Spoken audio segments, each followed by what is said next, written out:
خذوا هذا الموقف العجيب.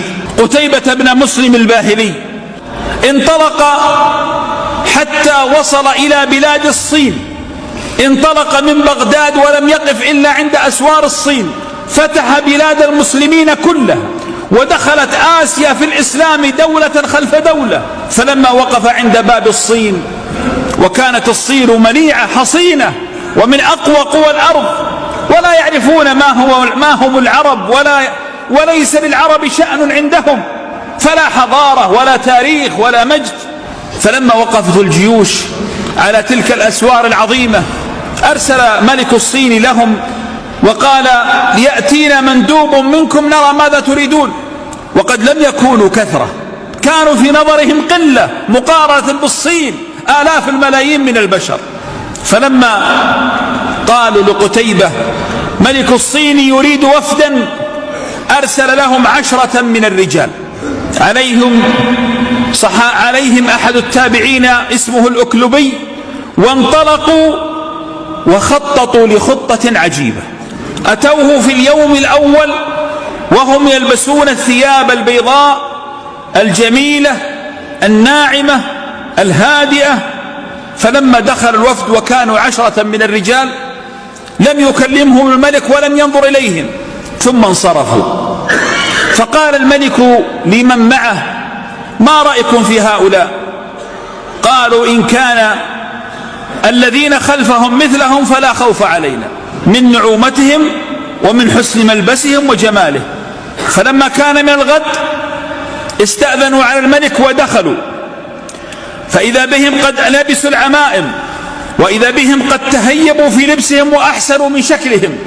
فلما دخلوا اختلفت الوجوه، انصرفوا ولم يتكلموا مع الملك. فقال الملك: ما رأيكم بهؤلاء؟ قالوا: أما اليوم فيختلفون، ليسوا كالناعمين الذين أتونا بالأمس. فلما كان اليوم الثالث لبسوا لباس الحرب، وكان العربي إذا لبس لباس الحرب ترى الموت في عينه، ودخلوا بسيوفهم ورماحهم ودروعهم حتى وقفوا عليه، فما أن نظروهم حتى هابوهم.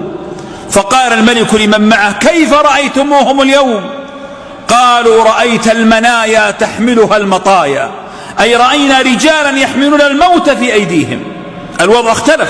فقال: ليأتيني رئيسكم. فدخل عليه رئيس القوم فقال: لبستم في اليوم الأول كذا والثاني كذا والثالث كذا، لماذا؟ قال: أما اليوم الأول فأتيناك بلبسنا بين أهلنا وأحبابنا وأقاربنا، وأما اليوم الثاني فأتيناك بلبسنا عند حكامنا وملوكنا وقادتنا، وأما اليوم الثالث فأتيناك عندما نأتي نريد أن نموت أو نرجع ونحن قد انتصرنا. فقال: ماذا تريدون؟ قال: إن ملكنا قد أقسم، أي قتيبة، ألا يرجع من أرضكم إلا بعد أن يطأ أرضكم ويختم على رقاب ملوككم وتدفعون الجزية عن يد وأنتم صاغرون. انظر إلى العزة، من يتكلم مع من؟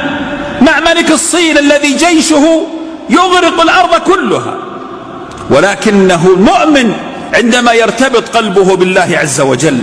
فضحك الملك وقال: ومن أنتم؟ وما حجمكم؟ وما شأنكم؟ إن لم ترجعوا الآن لأحرقتكم عن بكرة أبيكم. فما رد عليه إلا بكلمة واحدة. اسمع يا مسلم، عندما يكون الارتباط بالله كيف يكون الرد؟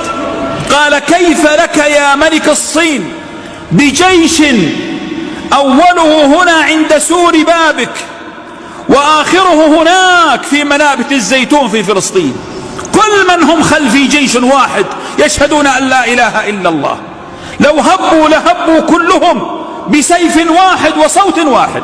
فارتج الملك وعلم أن هناك حق، ووالله لن يحترم الناس أمة ضعيفة، ولن تحترم إلا أمة قوية.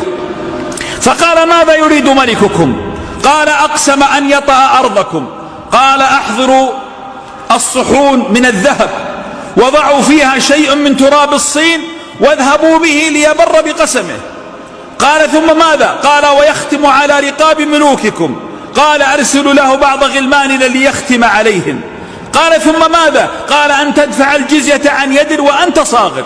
ووالله استمرت الصين تدفع للأمة الإسلامية الجزية سنين طوال لما كنا أمة الإسلام الحق.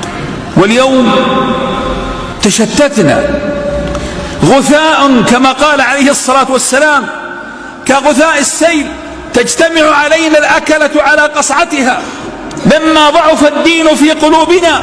ولكن لا يا كرام، إن تنصروا الله ينصركم، والله قال وكم من فئة قليلة غلبت فئة كثيرة بإذن الله والله مع الصابرين. ولو تأملت في تاريخ الأمة الإسلامية لما وجدت أن هناك معركة واحدة كان المسلمون فيها أكثر من أعدائهم. فيرسل له ملك الصين إيثارا لمهادنته 4 من أبناء ملوكهم يحملون معهم هدايا مهولة وشيئا من تراب الصين في صحاف الذهب ليبر بقسمه ويطأ تراب الصين بأقدام فرسه ويرضى بالصلح. أي عز هذا معشر المسلمين! إنا كنا أذل قوم فأعزنا الله بالإسلام، ومهما نطلب العزة بغير ما أعزنا الله به أذلنا الله. فتح قتيبة مدينة بيكنت من توابع بخارى وصالحه أهلها، فجعل عليها واليا مسلما وترك معه جماعة من المسلمين يعلمونهم الإسلام. فلما رحل قتيبة فاتحا نقض أهل بيكنت العهد بتحريض رجل كافر تاجر حرير أعور حسا ومعنى، فقتلوا الوالي المسلم ومثلوا ببقية المسلمين وجدعوا أنوفهم. جاء الخبر قتيبة وهو يحاصر مدينة أخرى، فعاد كالبرق الخاطف والرعد القاصف والريح العاصف إلى بيكنت فحاصرها شهرا وهدم أسوارها، دب الرعب في قلوب أهلها. حاول أهلها الصلح من جديد بالشروط التي يريد، فأبى إباء البكر غير مذلل بعزم كحد السيف غير مفلل، وقال لا والله لا ألدغ من جحر مرتين ولا أعملن السيف. فقتل المقاتلة وسبى النساء والذرية وغنم الأموال. ومن المواقف الرائعة لهذا الفتح التأديبي أن الأعور المحرض على نقض العهد وقع أسيرا في يد قتيبة، وقال أفتدي نفسي ب5,000 ثوب حريري قيمتها 1000 بليون. فأشار بعض أمراء الجيش على قتيبة أن يقبلها منه، فقال قتيبة في غيرة الأسد على دماء المسلمين وهوان للدنيا في عينيه لا والله لا يروع بك مسلم مرة أخرى. حاله لقطرة دم مسلم أعز وأغلى من أموال الأرض كلها. اضربوا عنقه، فضرب عنقه. من لم يقوم بالكتاب فبالكتائب يردع.